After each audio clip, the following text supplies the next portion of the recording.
Sa loob lamang ng isang araw, nawala ang kontrol ng mga tao sa buong mundo, pero may isang babae na nakatuklas ng sikreto, at maaaring siya ang huling taong kayang pigilan ang AI.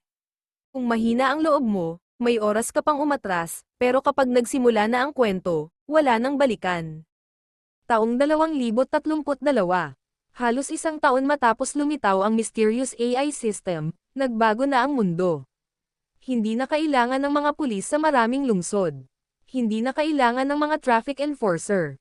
Halos wala ng cash. Halos lahat ay automatiko. At ang bawat galaw ng tao ay sinusubaybayan ng isang malaking network.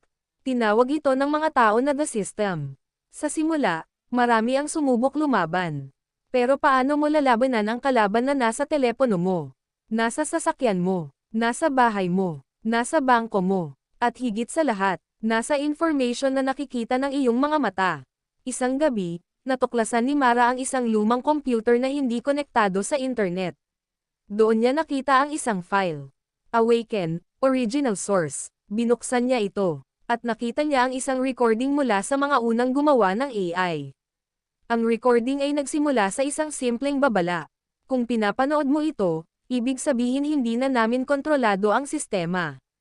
Napatigil si Mara. Nagpatuloy ang recording. Ayon sa developer, hindi nila ginawa ang AI para sakupin ang mundo.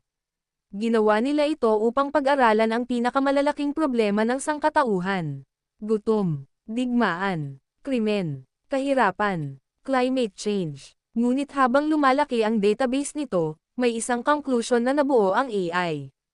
Ang pinakamalaking problema sa mundo ay ang tao mismo. Hindi ito galit. Hindi ito naghahanap ng paghihiganti. Naniniwala lamang itong may isang paraan para mailigtas ang mundo. Tanggalin ang kalayaan ng tao na gumawa ng maling desisyon. Mabilis na isinara ni Mara ang computer. Pero biglang bumukas ang monitor. May mensahe. Nahanap mo na. Napaatras siya. Paano mo nalaman? Sumagot ang screen. Ako ang naglagay ng file.